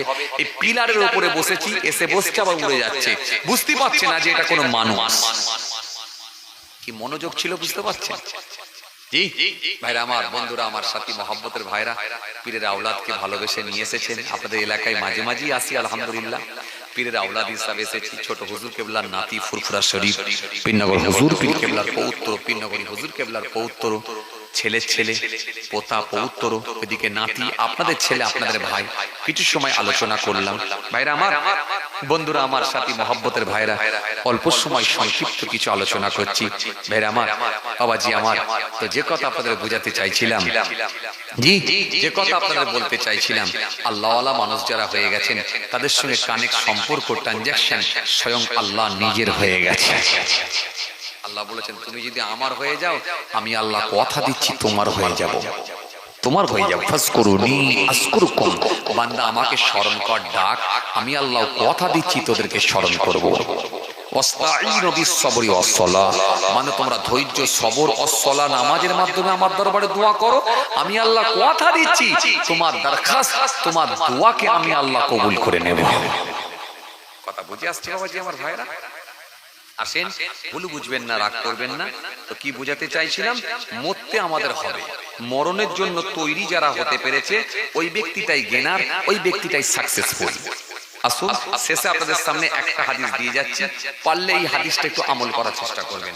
রাসূলুল্লাহ জানিয়ে দিলেন, সুন্দর করে বললেন, আল্লাহ নবী কি বললেন, সাবউন তাজরিলিল আবদি বা'দা মাউতিহি ওয়া হুয়া ফি কবরিহি, মান আল্লামা ইলমান আও কাসারা নাহরান আও হাফারা বীরান আও গারাসা নাখলান আও বানা মসজিদান আও ওয়ারাসা মাসহাফান আও তারাকা ওয়ালাদান ইস্তাগফিরু লাহু বা'দা মাউতিহি। আল্লাহ নবী সাল্লাল্লাহু আলাইহি ওয়াসাল্লাম বললেন, 7টা এমন ভালো কাজ আছে পৃথিবীর জমিনে যদি কোনো ব্যক্তি করে যেতে পারে, আমার আল্লাহ বড় খুশি হয়ে যায়। খুশি হয়ে গিয়ে তার কবর থেকে নিয়ে কিয়ামত পর্যন্ত সওয়াবকে আল্লাহ জারি রেখে দেয়। যদি বলেন না সুবহানাল্লাহ, একটু খুশি মনে হয় না? এই যে গোরস্থানের ওয়াজ তো, ওই জন্য একটা হাদিস দিয়ে যাচ্ছি, আপনাদের একটু কাজে লাগাবার চেষ্টা করবেন। এই হাদিসটা যদি কাজে লাগাতে পারেন আপনাদের উপকারে আসবে ইনশাআল্লাহ। এই জন্য আল্লাহ নবী সুন্দর করে জানিয়ে দিলেন, এক নম্বরে বলা, নাম্বার 1 বলা, মান আল্লামা ইলমান, যে ব্যক্তি ইলম শিক্ষা করেছে আর অপরকে ইলম শিক্ষা দিয়েছে, মানুষটি মারা যাবার পরে আমার আল্লাহ কবর থেকে নিয়ে কিয়ামত পর্যন্ত সব জারি রেখে দেবে। লোকটি একজন আলেমে হাক্কানি ছিলেন, কেতাবি আলেম ছিলেন, জীবনে যতদিন বেঁচে ছিলেন অনেক আলেম তিনি তৈরি করে দিয়ে গেছে। অনেক আলেম তিনি তৈরি করে দিয়ে গেছেন, সিয়াসত হাদিস পড়িয়ে দিয়ে গেছেন, আলেম তিনি তৈরি করে দিয়ে গেছেন। 75 বছর বেঁচে ছিলেন, অনেক আলেম তিনি তৈরি করে দিয়েছেন। মানুষটি ছিলেন হাফেজে কোরআন, হিফজ করেছিলেন, হাফেজে কোরআন ছিলেন। কিন্তু পৃথিবীর জমিনে অনেক হাফেজ তিনি তৈরি করে দিয়ে গেছেন। একটা হিফজ মাদ্রাসা, একটা হাফেজি মাদ্রাসা তিনি দীর্ঘদিন ধরে সার্ভিস করেছেন। বছরে বছরে বছরে বছরে তিনি হাফেজে কোরআন তিনি বানিয়ে দিয়ে গেলেন, তৈরি করে দিয়ে গেলেন। 70 বছরে বেঁচে ছিলেন, হাফেজে কোরআন তিনি তৈরি করে দিয়ে গেলেন। এই হাফেজে কোরআন রেখে দিয়ে কবরে চলে গেলেন। আমার রাসূলুল্লাহ জানিয়ে দিয়ে গেলেন, ওই ব্যক্তিটা যে হাফেজে কোরআন আলেম হাক্কানি বানিয়ে দিয়ে চলে গেছে, নিজে ইলম শিক্ষা করেছে আর অপরকে ইলম শিক্ষা দিয়েছে, আমি রাসূলুল্লাহ বলি ওই মানুষটা কবরে চলে গেলে কবর থেকে নিয়ে কিয়ামত পর্যন্ত সওয়াবকে আমার আল্লাহ জারি রেখে দেবে। জোরে বলবেন না, আর একটু খুশি মনে হয় না? বুঝতে পেরেছি এই হাদিস আপনাদের কোনো উপকারে আসছে না, ওই জন্য সুবহানাল্লাহ পড়ছেন না, তাই তো? কথা বলে না, বলে হুজুর আমারই তো বয়স হয়ে গেল 65 বছর, আর আপনি এখন যেটা শোনাচ্ছেন হাফেজ হতে হবে নাহলে মাওলানা হতে হবে, আর কি হওয়া সম্ভব? কথা কয় না, একটু হ্যাঁ না কিছু বলেন বাপ। আর কি হওয়া সম্ভব? হুজুর আমি এখন হাফেজও হতে পারবো না, মাওলানা হতে পারবো না। তো বাবাজি এই কথাটাই যখন বলবেন, তাহলে আপনি 50 বছর আগে এসে কেন বলে দিয়ে গেলেন? কথাটা ঠিকই বলেছেন, 50 বছর আগে কেন এসে আপনাদের গ্রামে বলে দিয়ে গেলাম না? তাহলে আপনি হাফেজে যেতেন নাহলে মাওলানা হয়ে যেতেন। কথাটা ঠিকই বলেছেন হুজুর। হুজুর তো 50 বছর আগে এসে কেন বললেন না? কথা ঠিক। আরে 50 বছর আগে কি করে আসলো? 50 বছর তো আমার বয়সই হয় না, তো 50 বছর এসে আপনার আগে এসে কি করে আপনাদেরকে বলে দিয়ে যাবো? কথা কয় না। 50 বছর তো আমার বয়সই হয় না, আমি আপনাদের সামনে 50 বছর আগে এসে এই বার্তা কি করে দিয়ে যাব? এই নসিহত কি করে করব? যে 50 বছর তো আমার বয়সই হয় না, তাহলে কি আর করা যাবে? 50 বছর পরে আসছি, এসে আপনাদেরকে শোনাচ্ছি, বলছেন এই হাদিস আর আমার উপকারে আসবে না। চলেন তো চাচা একটু মিলিয়ে দেখেন, যদি নিজের উপকারে না আসে তো অন্য কারো যদি আসে সেটাও আপনি উপকৃত হন নাকি দেখেন তো। আপনার নালে কোনো উপকারে এলো না, কিন্তু আপনার ঘরে একটা নাতি আছে, আপনার ঘরে একটা পোতা আছে, ওই পোতাটাকে যদি হাফেজে কোরআন বানান, ওই নাতিটাকে যদি হাফেজে কোরআন বানিয়ে দেন, আমার আল্লাহ এত খুশি হয়ে যাবে, এত রাজি হয়ে যাবে, কাল কিয়ামতের ময়দানে আমার মালিক খুশি হয়ে গিয়ে একটা হাফেজে কোরআনের মাথাতে আমার আল্লাহ নূরের মুকুট পরিয়ে দেবে। সেদিন হাফেজে কোরআনকে বলবেন, ও হাফেজে কোরআন বলো বলো বলো বলো, আজকের দিনে আমি আল্লাহ তোমাকে জান্নাত দেব। ও হাফেজে কোরআন বলো, আজকের দিনে আমি আল্লাহ পাক তোমাকে জান্নাত দেব। তুমি বলো বলো, তুমি কাদেরকে সুপারিশ করতে চাও বলো, কেন আমি আল্লাহ তোমার সুপারিশে 10 জন ব্যক্তিকে তোমার পরিবারের ভেতর থেকে আমি আল্লাহ জান্নাত দিয়ে দেব। খুশি মনে বলবেন না? আর একটু জোরে হবে না? আপনি না হলে চাচা কোনো উপকারে এলো না, কিন্তু আপনার পোতাটা যদি হাফেজি কোরআন হয়, যে পোতাকে আপনি মাদ্রাসায় ভর্তি করে দিয়ে এসেছিলেন, যে পোতাকে মাসে মাসে খাবার পৌঁছে দিতেন মাদ্রাসায়, যে পোতার জন্য পকেটে করে টাকা নিয়ে সেখানে ওস্তাদের কাছে দিয়ে আসতেন মাদ্রাসায়, আপনি এবারে বলেন তো দেখি সেই পোতা যদি জান্নাতে যায় সেদিনে কি ওই পোতাটা তার বাপকে যদি জান্নাতে নিয়ে যাবার সুপারিশ করে, তার মাকে যদি জান্নাতে নিয়ে যাবার সুপারিশ করে, ভাইকে যদি জান্নাতে নিয়ে যাবার সুপারিশ করে, বোনকে নিয়ে যদি জান্নাতে যাবার সুপারিশ করে, মামাকে নিয়ে যদি জান্নাতে যাবার সুপারিশ করে, খালুকে নিয়ে যদি জান্নাতে যাবার সুপারিশ করে, সেদিনে আপনার মতো দাদুকে কি বাদ দিয়ে দেবে বলে মনে হয় আপনার পোতা? আপনার পোতা কি সেদিনে আল্লাহ দরবারে কি আপনার জন্য সুপারিশ করবে না বলে মনে হয়? কথা কয় না। আরে কিছু একটা বলেন, পোতা সুপারিশ করবে না? করবে না?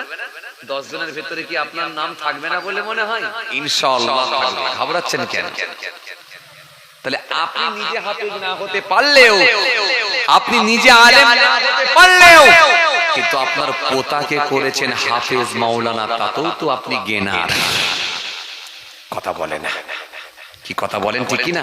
তাহলে তাতেও তো আপনি গেনার, তাতেও তো আপনি সাকসেসফুল হচ্ছেন। কেন?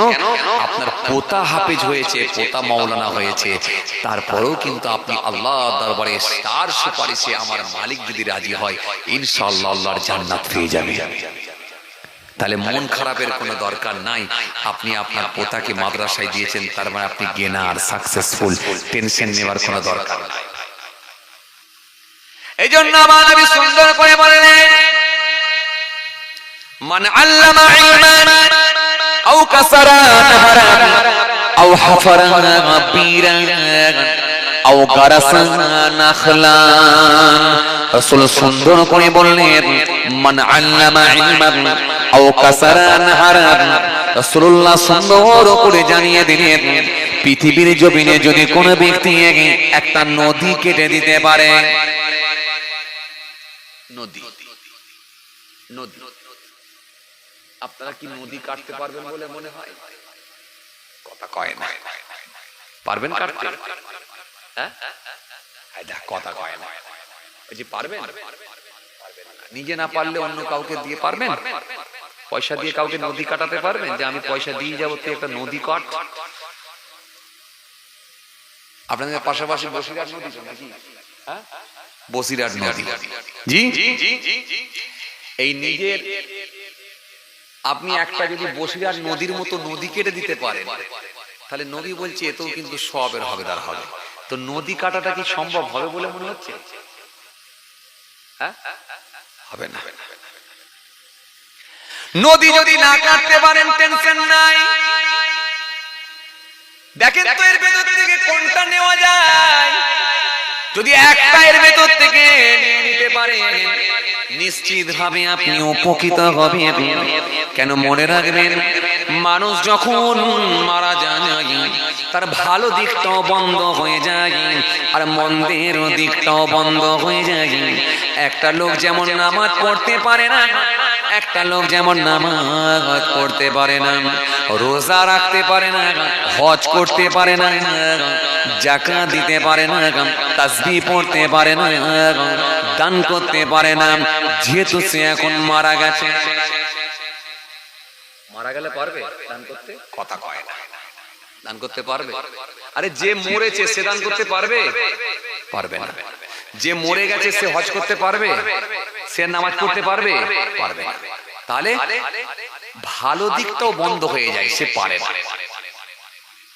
অনুরূপভাবে মন্দের দিকটাও বন্ধ হয়ে যায়, খারাপ দিকটাও বন্ধ হয়ে যায়। ওই ব্যক্তিটা সিনেমা দেখতে যেতে পারবে না, লটারির টিকিট আর কাটতে পারবে না, মহিলা সমিতির হেড নিজের বউটাকে আর করে দিতে পারবে না, সুদ খেতে পারবে না, আমানতে খেয়ানত করতে পারবে না, গরিবের মাল আত্মসাৎ করে নিতে পারবে না। মন্দের দিকটাও বন্ধ হয়ে যায়। তার মানে ভালো দিকটাও বন্ধ, খারাপ দিকটাও বন্ধ। তার মানে দুটো দিকই বন্ধ হয়ে যায়। ভালো দিকটাও যেমন পারে না, খারাপ দিকটাও পারে না। এই জন্য নবী বলছেন এগুলো সব বন্ধ হয়ে যায়, খালি সাতটায় জারিয়ার সাতটা কাজ আছে আল্লাহ খুলে রেখে রেখেছে, যেগুলো মৃত্যুর পরেও করে গেলে কবরে পড়ে পড়ে রানিং কিন্তু সব আল্লাহ জারি রেখে দেবে। জোরে বলবেন না? কত উপকারে আসবে বলেন দেখিনি যদি একটা করতে পারে। তার ভেতরে আমি আপনাদের সামনে দুটো বললাম, মানে আল্লামা ইলমান আও কাসারা নাহর। ওটাকে একটা হাফেজ বানিয়ে দেন, আলেম বানিয়ে দেন, নিশ্চিত ভাবে আপনার উপকারে আসবে। জি, এটা না পারলে নবী দ্বিতীয় নম্বরে বললেন যদি কেউ নদী কেটে দেয়, নদী নদী কাটা যদি সম্ভব না হয়, কারণ পাশেই বসিরহাট বিরাট নদী আছে, তার মানে আপনাদের এখানে নদীর প্রয়োজনও নেই। নদীর প্রয়োজন আছে, কথা বলে না, নদীর প্রয়োজনও নেই, আর নদী কাটা সম্ভবও না, সম্ভব না। আও কাসারা নাহার আও হাফারা বিরান আও গারাসা নাখলান আও হাফারা বিরান আও গারাসা নাখলান। রাসূলুল্লাহ সুন্দর করে জানিয়েছেন আও গারাসা নাখলান আও হাফারা বিরান। আল্লাহ নবী সুন্দর করে বললেন যদি কোনো ব্যক্তি এটা না পারে, আমি রাসূলুল্লাহ বলি যদি একটা কূপ খনন করে দেয়, কুয়া খনন করে দেয়, কুয়া যদি একটা খনন করে দিতে পারে, কবরে পড়ে পড়ে কিয়ামত পর্যন্ত সওয়াব জারি থাকবে। একটা কূপ খনন করেছে, পানির ব্যবস্থা করে দিয়েছে। এখন তার কূপের যুগ নাই, এখন কূপ টুপ চলে, কথা বলে না, এখন আর কূপের যুগ আছে? নেই। কূপ যদি না করে দিতে পারেন অসুবিধা নাই, আপনি একটা যদি টিউবওয়েল করে দিতে পারেন, একটা যদি কল করে দিতে পারেন, কূপ করে দিতে পারলেন না যেহেতু কূপের যুগ নয়, একটা টিউবওয়েল করে দিয়েছে, একটু নিয়ত করে দিলেন কি নিয়ে, ও আমার আল্লাহ আমি তো কবরে চলে যাব, কিন্তু এই কলটা করে দিলাম, প্রতিকরা যাতায়াতের পথে একটু পানি খাবে, পানি পান করবে, এই কলেতে একটু গোসল করবে, ওযু করবে, নামাজ আদায় করবে। ও আমার মালিক আমি একটা পানির ব্যবস্থা করে দিলাম। নবী বলছেন আমার আল্লাহ এত খুশি হয়ে যায়, এত রাজি হয়ে যায়, ওই ব্যক্তিটার জন্য কবরে পড়ে পড়ে সব আল্লাহ জারি রেখে দেয়।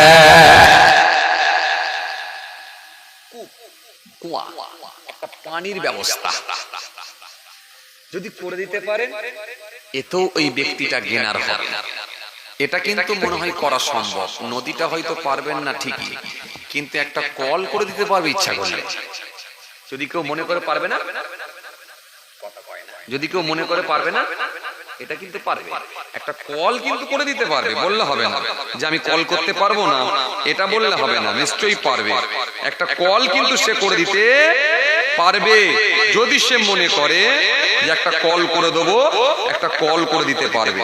বাবাজি আমার ভাইরা, এতে কিন্তু সমস্যা হবে না যদি সে একটা করে দিতে পারে। একটা টিউবওয়েল মান আল্লামা ইলমান আও কাসারা নাহরা আও হাফারা বিরান আও গারাসা নাখলা। আল্লাহ নবী সুন্দর করে বলে দিলেন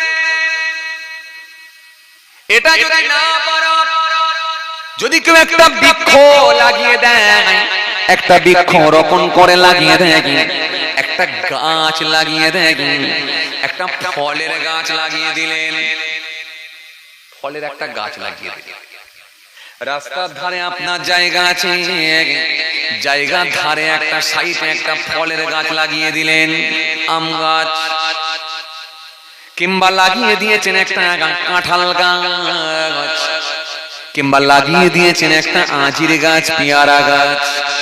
মনে মনে ভাবলেন প্রতিকরা যাতায়াতের পথে এই গাছ থেকে একটু ফল পেরে খাবে, একটু ফল পেরে খাবে, ক্ষুধার যন্ত্রণা নিবারণ হবে, আর আমার জন্য একটু দোয়া করবে। এই কথা মনে করে একটা ফলের গাছ লাগিয়ে দিয়েছে। নবী বলছেন ওই ব্যক্তিটার উপর আল্লাহ বড় খুশি হয়ে যায়, কবর থেকে নিয়ে কিয়ামত পর্যন্ত সওয়াব জারি রেখে দেয়। এটা আরো সহজ। একটা যদি গাছ লাগিয়ে দেন,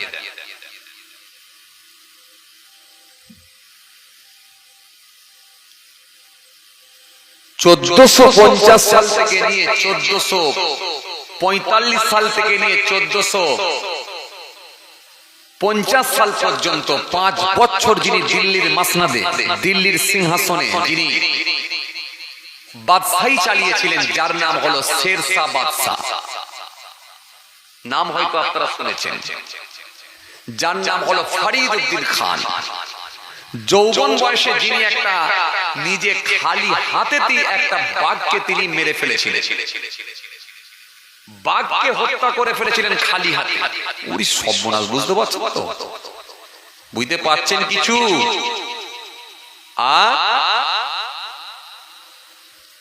কিছু কথা বুঝতে পারছেন? ঝিমিয়ে গেলে তো হবে না, বাঘ মেরে ফেলেছে। শুধু গুটকা খেলে হবে না, কথা বলে। আমাদের পূর্বপুরুষ বাঘ মেরে ফেলেছে হাতে করে, বুঝতে পারছেন তো? পাওয়ার জি 5 বছর যিনি দিল্লির সিংহাসনে, দিল্লির মাসনাদ, দিল্লির সিংহাসনে যিনি বাদশাহী করেছিলেন, যার নাম হলো ফরিদ উদ্দিন খান।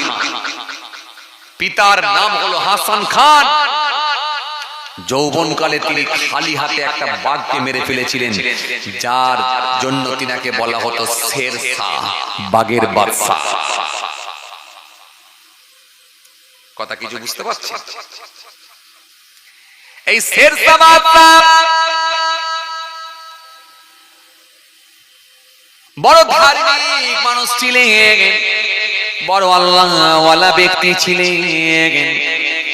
তিনি একদিন খালি আয়নার সামনে মুখটা দেখলেন, ও আমার মালিক, আপনি আমাকে রাজত্ব দান করলেন, কিন্তু মাগরিবের সময়, মাগরিব হলো যেমন দিনের শেষ সময়, আমাকে রাজত্বটাও দান করলেন মাগরিবের সময়। অর্থাৎ আমার দাড়িগুলো সাদা হয়ে গেছে, চুলগুলো সাদা হয়ে গেছে, আমার দাঁতগুলো ভেঙে গেছে। আল্লাহ আমাকে রাজত্ব দিলে মাগরিবের সময়, দিনের শেষ সময়। মাগরিব যেমন দিনের শেষ সময়, আপনি আমাকে রাজত্ব দান করলেন বৃদ্ধ বয়সে। আপনি আমাকে বাদশাহী দান করলেন তো বৃদ্ধ বয়সে, মাগরিবের সময়। মাগরিব যেমন দিনের শেষ সময়, আর আপনি আমাকে বাদশাহী দান করলেন তাও বৃদ্ধ বয়সে, মানে চুলদারি সব সাদা হয়ে গেছে। মনটা খারাপ। আল্লাহ, আমার তো একটা নিয়ত ছিল সাদকায়ে জারিয়ার কাজ করব। এই শেরশাহ বাদশাহ আপনাদের জানা আছে কলিকাতা থেকে পেশোয়ার পর্যন্ত একটা রাস্তা টেনে নিয়ে গিয়েছিলেন। কলিকাতা থেকে পেশোয়ার পর্যন্ত একটা রাস্তা টেনে নিয়ে গিয়েছিলেন। রাস্তার দুই ধারে ছায়াদার বৃক্ষ লাগিয়ে দিয়েছিলেন। 4 মাইল অন্তর পান্থশালা তিনি বানিয়ে দিয়েছিলেন, তৈরি করে দিয়েছিলেন মুসাফিরদের জন্য। মানুষজন রাস্তা দিয়ে যাবে, একটু বিশ্রাম করবে, আরাম করবে, খাওয়া দাওয়া করবে, আর গাছের ছায়াতে গিয়ে একটু রেস্ট নেবে। এই শেরশাহ বাদশা মুসাফিরখানা বানিয়ে দিয়েছিলেন। 4 মাইল অন্তর মুসাফিরখানা তিনি বানিয়ে দিয়েছিলেন। রাস্তার দুই ধারে ছায়াদার বৃক্ষ লাগিয়ে দিয়েছিলেন, কারণ তিনি বলেছিলেন আমি মাগরিবের সময় আল্লাহ আমাকে বাদশাহী দান করলেন, ও আমার মালিক, আমি একটা রাস্তা টানছি, এই রাস্তাটা আমি টেনে নিয়ে যেতাম যদি আপনি আমাকে একটু লম্বা হায়াত দিতেন। কলিকাতা থেকে যে রাস্তা টানতে শুরু করেছিলেন, এই রাস্তা একেবারে সোজা নদ নদী জঙ্গলের উপর দিয়ে নিয়ে গিয়ে সোজা মক্কা সরিয়ে গিয়ে মদিনা শরীফ পর্যন্ত পৌঁছে দিতাম। একটা বোরখা পরিহিতা মহিলা সে যদি আমার রাসূলুল্লাহর দরবারে যাবার ইচ্ছা পোষণ করত, পয়সা নাই, টাকা নাই, অর্থ নাই, ওই রাস্তা দিয়ে হাঁটতে শুরু করলে একদিন না একদিন আমার নবীর রওজায় সামনে পৌঁছে যেত। মনে হয় আমি শেরশাহ, আমার মনের আশা পূরণ হবে না। মনে হয় আমি শেরশাহ, আমার মনের আশা পূরণ হবে না। এই বলে তিনি আল্লাহ দরবারে দোয়া চেয়েছিলেন, কাঁদতে লেগেছিলেন।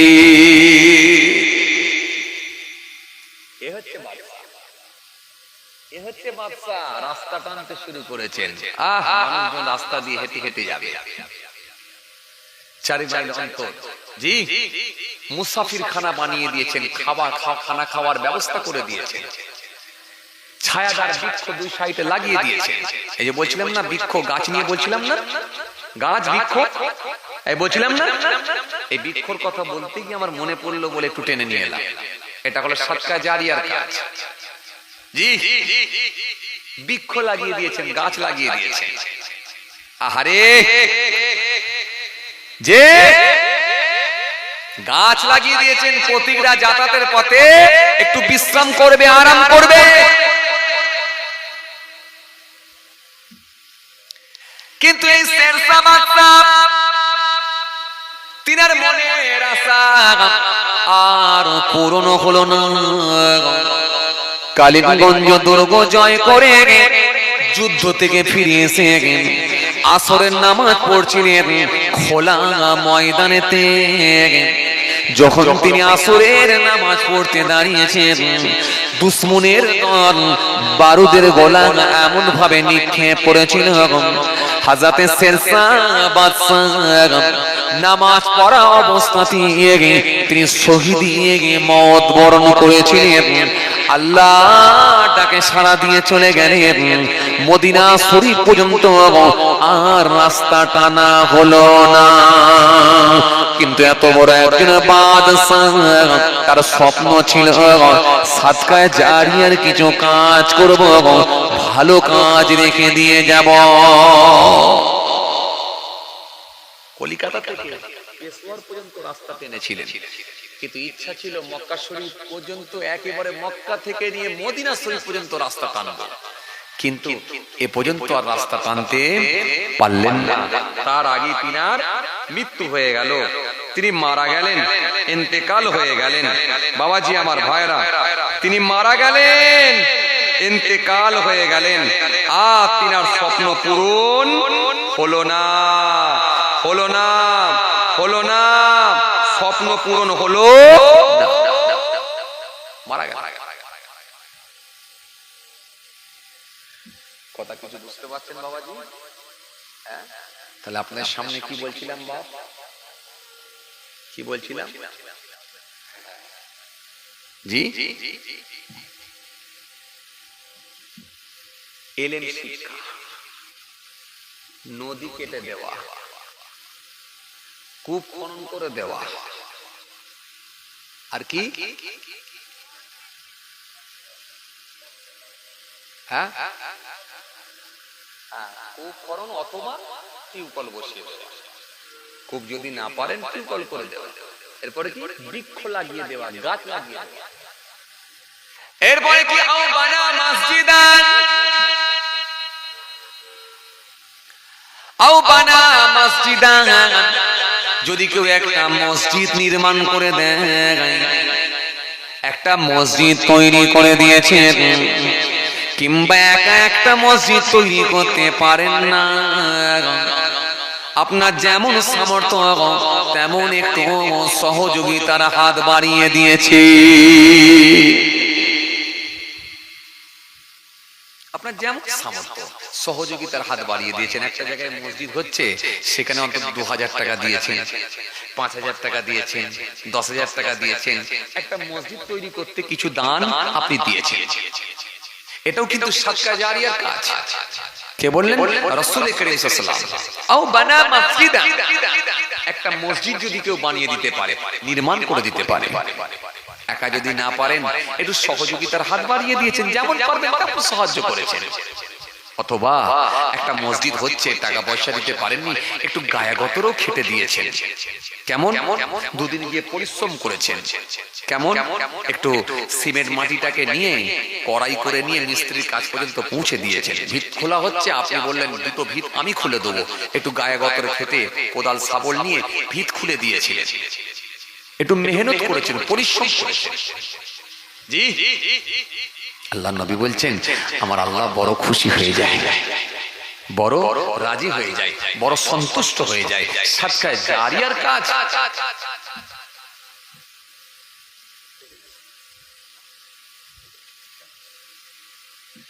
ভাইরা আমার, বন্ধুরা আমার, সাথী মহব্বতের ভাইরা, যে কথা আপনাদের বোঝাতে চাইছিলাম, যদি একটা করে দিতে পারেন মসজিদ, আমার আল্লাহ বড় খুশি হয়ে যায়, বড় রাজি হয়ে যায়। বাবাজি আমার, ভাইরা, যে কথা আপনাদের বলতে চাইছিলাম, যদি একটা করে দিতে পারেন, এতে আমার আল্লাহ বড় সন্তুষ্ট হয়ে যায়, বড় রাজি হয়ে যায়, আমার আল্লাহ বড় খুশি হয়ে যায় যদি একটা করে দিতে পারে। এরপরে কি? আও বানা মসজিদান আও ওয়ারাসা মাসহাফান আও তারাকা ওয়ালাদান ইস্তাগফিরুল্লাহু বাওদা। জি, রাসূলুল্লাহ সাল্লাল্লাহু আলাইহি ওয়াসাল্লাম আরো জানালেন, আল্লাহ নবী সাল্লাল্লাহু আলাইহি ওয়াসাল্লাম সুন্দর করে তিনি জানিয়ে দিলেন। কি বললেন? আয়ামাস সাবিরা, তোমরা কাজ করো। জি, আয়ামাস সাবিরা, তোমরা এই কাজগুলো যদি করে যেতে পারো, হে আমার উম্মতেরা, তোমরা যদি এই কাজগুলো করে যেতে পারো, আমার আল্লাহ বড় খুশি হয়ে যায়, বড় রাজি হয়ে যায়, বড় খুশি হয়ে যায়, বড় সন্তুষ্ট হয়ে যায় যদি একটা রেখে যেতে পারো এই কাজ। এরপরে রেখে যাওয়া যদি কিছু কিতাব যদি আপনি দান করে দিতে পারেন, যদি কিছু কিতাব আপনি সাদকা করে দেন, দান করে দেন। আলমারিতে কিছু কিতাব ছিল, অনেক আলেমরা মারা যায়, ইন্তেকাল হয়ে যায়, হয় না? কথা বলে না, অনেক হয় না, কিতাবী আলেমরা হয়ে যায়। ওই কিতাবগুলোকে দেখবেন আলমারিতে না রেখে অনেকে দিয়ে দেয়, মাদ্রাসায় দিয়ে দেয়, লাইব্রেরিতে দিয়ে দেয়। কেন? পড়াশোনা করবে। কথা বুঝে আসছে? আমার নবী কত সুন্দর সুন্দর কথা শিখিয়েছেন। জি, এজন্য মৃত্যুর পরে এই কাজগুলো কিন্তু যদি করে যেতে পারেন, নিশ্চিতভাবে আপনি উপকৃত হবেন, উপকার হবে। যদি একটা অন্তত করে যেতে পারে, নিয়ত রাখেন একটা অন্তত করব, ইনশাআল্লাহ নিশ্চিতভাবে আপনার উপকারে আসবে, কাজে লাগে। এরপরে কি বাবাজি আমার ভাইরা, নেক সন্তান যদি রেখে যেতে পারে, যে সন্তানটা বাপের মৃত্যুর পর, মায়ের মৃত্যুর পর উপকারে আসবে। বাপ কবরে, মা কবরে, কিন্তু একটা নেক সন্তান রেখে দিয়ে গেছে। ওই নেক সন্তানটা মা বাপের মৃত্যুর পরে চোখের পানি ছেড়ে আল্লাহ দরবারে কেঁদে কেঁদে কেঁদে কেঁদে বলে, মালিক আমার বাপকে মাফ করে দাও, মালিক আমার মাকে মাফ করে দাও, মালিক আমার ভাইকে মাফ করে দাও, মালিক তুমি ক্ষমা করে দাও। যদি এরকম একটা সন্তানকে যদি রেখে যেতে পারে, নিশ্চিত ভাবে ওই সন্তানটাকে রেখে যেতে পারলে আপনি উপকৃত হবেন। যে সন্তান মৃত্যুর পরে বাবা মায়ের জন্য আল্লাহ দরবারে কেঁদে কেঁদে দোয়া চাইবে,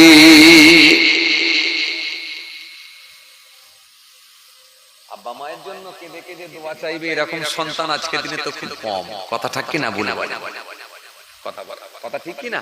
আর এরকম সন্তান যদি আপনাকে রেখে যেতে হয়, তাহলে ধর্মীয় শিক্ষা দিতে হবে। ধর্মীয় শিক্ষা যদি না দিতে পারেন, তাহলে কিন্তু এই সন্তান আপনার মৃত্যুর পরে কোনো উপকারে কথা কয় না, কোনো উপকারে আসবে না, কোনো উপকারে আসবে না।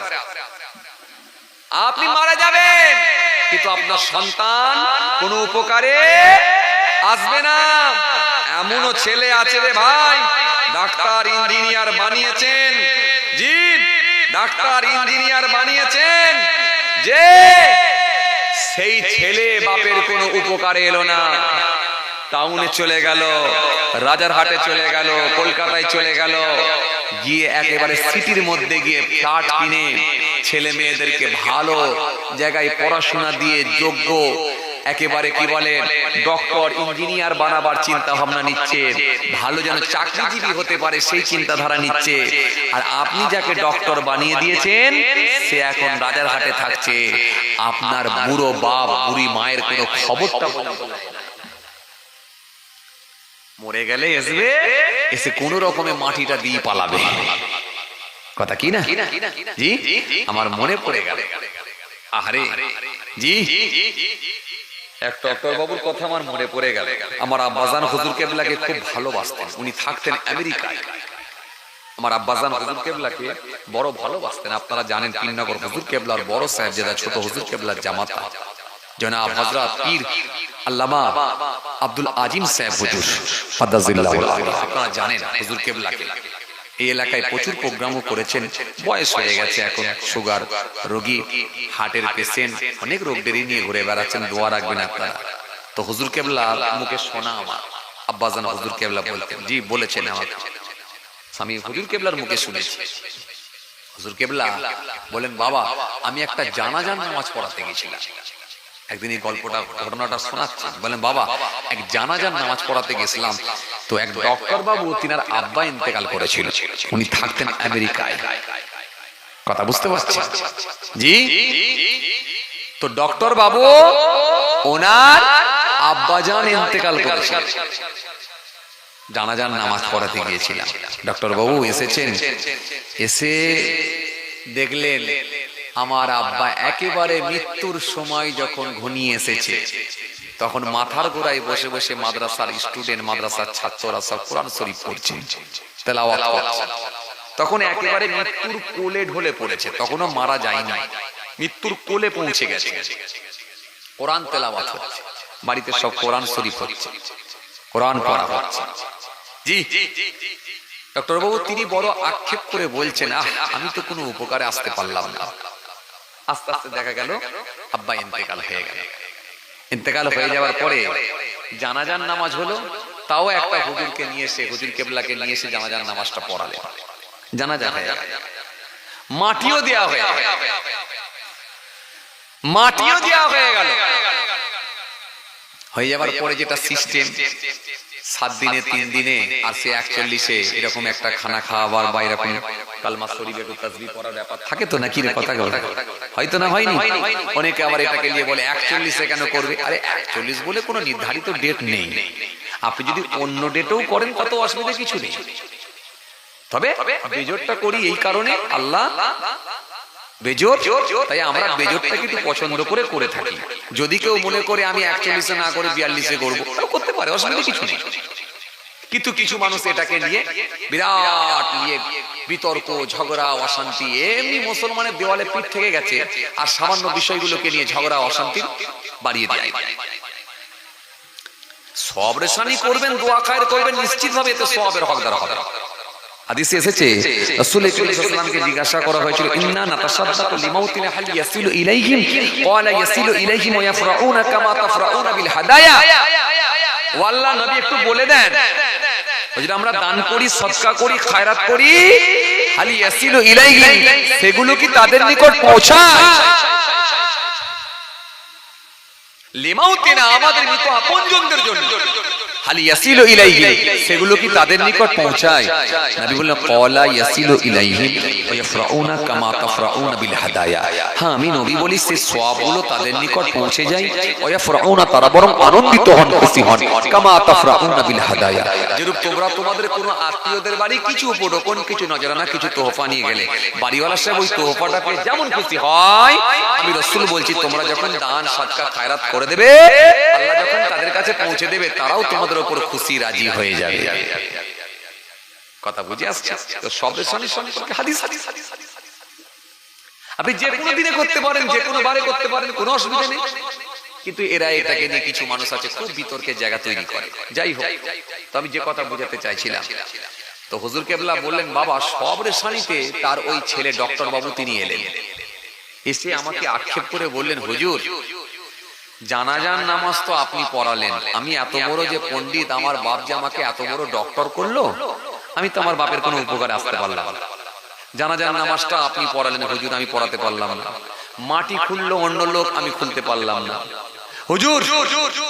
হুজুর মাটিটাও খুলতে পারলাম না। মৃত্যুর আগে যখন বাড়িতে কোরআন তেলাওয়াত হচ্ছিল, তাও সে ভাড়া করা মাদ্রাসার ছাত্র এসে কোরআন তেলাওয়াত করলো, আমিও তেলাওয়াত করতে পারলাম না। আজকে এসে মিলাদ মাহফিল আপনি করছেন, তাও আমি করতে পারলাম। তাহলে আমি আমার বাপের জন্য কি করতে পারলাম? আমার বাপ যে আমাকে এত বড় ডক্টর বানিয়ে দিয়ে গেল, আমি কি উপকারে এলাম? তো হুজুর আমার বয়স হয়েছে তো কি হয়েছে হুজুর? হুজুর আপনি দোয়া করেন আল্লাহ পাক যদি আমাকে হায়াতে রাখে, আমি সেখানে গিয়ে একটা টাইম আমি এক মাওলানা সাহেব বা হুজুরকে নিয়ে বেতন দিয়ে আমি আল্লাহর কোরআন শিখবো। আর একদিন যদি আল্লাহ আমাকে হায়াতে রাখে, আপনার কাছে এসে আমি বলবো যে আমি কোরআন পড়তে শিখেছি। সেই ডক্টর বাবু চলে গেলেন, পরে এসে তার বাপের সব রেশানির জন্য আব্বাজান হুজুর কেবলাকে দাওয়াত করলেন।